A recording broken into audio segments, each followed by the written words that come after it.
Hi friends, நம்ம பார்க்க போகிற திரைப்படத்தோட பேர் வந்து பார்த்திங்கன்னா மேடம் வெப். இந்த படத்தோட ரிவ்யூ தான் பார்க்க போகிறோம். இந்த படத்தை இயக்குனது வந்து பார்த்திங்கன்னா SJ Clarkson, writing Matt Sazama, Burk Sharpless, Claire பார்க்குன்ற பண்ணியிருக்காங்க. இதில் நடித்தவங்க பார்த்திங்கன்னா டக்கோட்டா ஜான்சன். இவங்க வந்து the dark shade of grey அது மாதிரியான திரைப்படத்தில் நடித்தவங்க. Sydney Sweeney, Isabela Merced, Celeste O'Connor, Mike Epps, Tahar Rahim அவர் தான் வில்லன் நடிச்சிருக்காரு. ஏக்கல் ஜிம்ஸ்ன்ற வில்லன் நடிச்சிருக்காரு.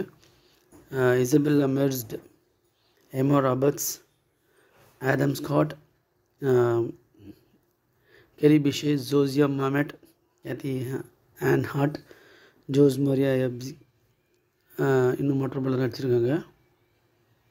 படத்தோட கதைன்னு பார்த்தீங்கன்னா, ஃபஸ்ட்டு ஒரு ஆர்கியாலஜியில் ஒரு அரிய ஸ்பைடர் ஒன்று கிடைக்கும்.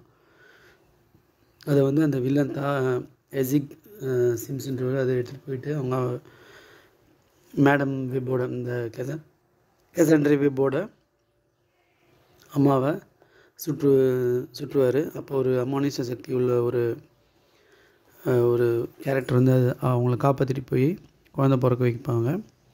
அந்த குழந்தை தான் நியூயார்க் மெட்ரோபாலிஸில் வருவாங்க. அப்புறமா அவங்களோட வேலை என்னென்னா, ஒரு 3 பொண்ணோட உயிரை காப்பாற்றுவாங்க இந்த ஸ்பைடர் ப்ராப்ளத்தால். இந்த எசிக் ஏமிஸ்ன்றவங்களும் தான் இந்த படத்தோட வில்லன். எசிக் சிம்ஸ்ன்றவர் தான் படத்தோட வில்லன். அவர் அந்த ஸ்பைடரை வந்து தாக்குவார். அந்த ரயில்வே ஸ்டேஷனில் தாக்க ஆரம்பிப்பாங்க. அங்கேருந்து அந்த 3 பொண்ணுங்களை காப்பாற்றினாங்களா இல்லையான்றது தான் படத்தோட கதை. இதில் வந்து பார்த்திங்கன்னா டக்கோட்டா ஜான்சன் படத்தில் அந்த ஹீரோயின் அழகாக இருக்காங்க. விஷுவல் எஃபெக்ட்ஸ் சில இடத்துல நல்லாயிருக்கு. இந்த ட்ரெயின்ஸ் ஃபைட்டு, கடைசியில் வர ஃபைட்லாம் சில இடத்துல நல்லாயிருக்கு. மற்றபடி படத்தோட கதையாக பார்த்திங்கன்னா ஃபஸ்ட் ½ அன் ஹவருக்கு மேலே ரொம்ப ரொம்ப ரொம்ப ஸ்லோவாக போகுது. ஆக்ஷன் இருக்க மாதிரி இருந்தாலும் நமக்கே தெரிஞ்சுது என்ன நடக்க போகுது அப்படின்னு. கடைசியில் வந்து அவங்க 4 பேருமே சூப்பர் ஹீரோயின்ஸாக மாறிடுறாங்க. அதை தவிர படத்தில் வந்து வேறு எந்த ஆக்ஷன் சீக்வன்ஸும் சொல்கிற மாதிரி இல்லை. படம் வந்து ஸ்லோவாக தான் இருக்குது. தேட்டரில் வந்து ஒரு அளவுக்கு மேலே பொறுமையாக பார்க்குற அளவுக்கு இல்லை, அந்த அளவுக்கு ஸ்லோவாக இருக்குது. படத்தில் வந்து பார்த்திங்கன்னா டக்கோட்டா ஜான்சனோட அழகாக இருக்காங்க.